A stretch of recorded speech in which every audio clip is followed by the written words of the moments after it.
Well, talking to us now, we are speaking with Sam Perez Jr., who is the Hidalgo County Veteran Service Officer, and we also have Orlando Garcia, who is an attorney here in the Rio Grande Valley. So I want to thank you both so much for coming in and speaking with us today.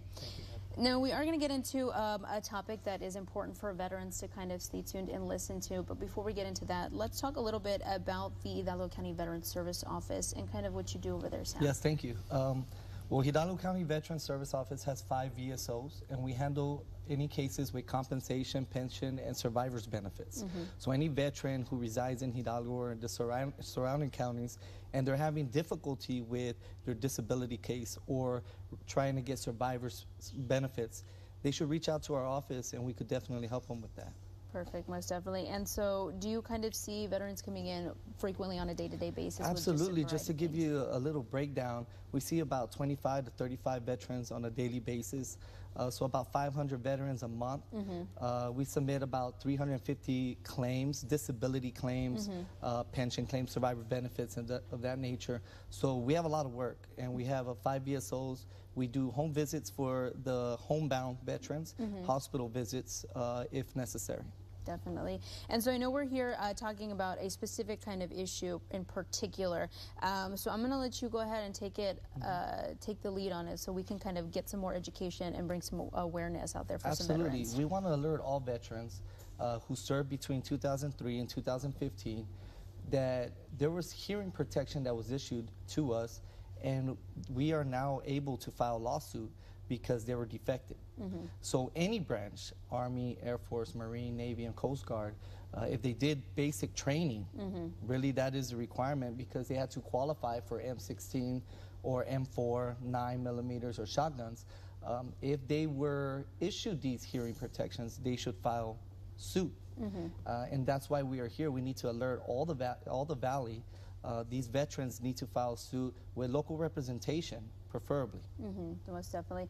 And is there anything that, I know you said even if they served, even if they attended basic training to go ahead and get in contact, but is there anything that they would be noticing that got affected from using them? Yes, yes. Tinnitus, ringing of the ears, and hearing loss is a big part of this lawsuit. So if they've already filed disability with VA for tinnitus and hearing loss and are getting compensated for it, then they would qualify, right? If they served between 2003 and 2015. Hearing loss and tinnitus, ringing in the ears, can also result into mental health disorders, depression and whatnot. So any of these veterans who have already filed for disability compensation are receiving compensation, and maybe those who haven't should, but they should also know that a lot of this hearing and tinnitus might have been affected due to the hearing protection that was issued to us. And is that something that affects veterans quite frequently? Is that the ringing of the ear? Is that something that could? Yes. And when you do speak to the veteran, have you had anybody come in already that kind of has said, hey, this is me, I fall under this, and kind of what are they saying? They're stating that they're hearing all of these interviews and all of these commercials on the 3M lawsuit. They want to know more about it. So we know about the case itself, and I'm letting them know the main thing is this lawsuit is real. It's real. If you fit in between there, they need to file. But they're telling me they're having hearing complications. They're having a lot of ringing, depression because of it. And what should they do? And my advice to them is to seek out local representation, right? Someone that they could speak to, that they could talk to, take all their paperwork to, and they'll go from there. Definitely. And this is something that you guys works hand in hand with your office over there in kind of assisting different veterans.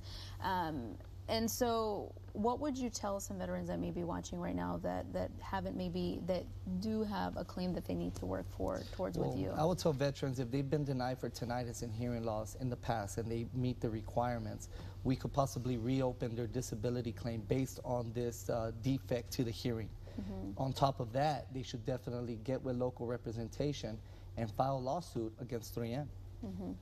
And is there anything else you'd like to add as far as, I know just working with the office in general and kind of just resources and information for veterans out there who may be watching that don't take advantage of the office itself and the resources you all have? Absolutely. You know, if you meet the criteria, give us a call. Come in. We could screen you. We could let you know what you qualify for and what you don't qualify for. But the main thing is get in touch with our office. If you're a veteran in general, you should contact our office and make an appointment. Come in so we could screen you and see what you qualify for. Definitely. And again, if you're just tuning in, folks, we have the number right there on the screen. If you want to go ahead and give them a call, if you have any questions, if you are a veteran and you just are curious about certain things, go ahead and give them a call. But if you are just tuning in with us right now, we are sitting down talking about the 3M ear protection lawsuit for veterans. And really, we just want to raise awareness. So if you are at home, if you are a veteran, if you served anywhere between 2003 to 2015, even attended just basic training, you definitely want to go ahead and get in contact with them and just ask some questions, or if you are curious of any sort to kind of ask kind of what's been going on. But we have Sam Perez Jr. and Orlando Garcia. So just very briefly, quickly, if we do have people who were tuning in just now, just give them a little bit of what we've been talking about for the last few minutes. So, you know, my name is Samuel Perez Jr. with Hidalgo County Veteran Services. We filed disability claims for any injuries occurred during service. But the main thing we're here for today is to alert veterans that there is a lawsuit going on with hearing protection that was issued to us during basic training or when we deploy or being in base for firearms. So this hearing protection was defected and therefore causing us to have tinnitus, hearing loss, possibly some mental disorders. So we need to reach out to our representatives, find out if we qualify for this, and then seek out legal representation. All right. Well, I want to thank you both so much for coming in today and kind of sitting down and talking to us a little bit about this, raising awareness for veterans out there. Definitely necessary to bring awareness to that. So I want to thank you both so much for coming in again. And we do have that number on the screen. So if you do have any questions or just need some answers, or you just want to ask or find out some different information, go ahead and give them a call. But again, thank you both so much for coming in today. Thank you.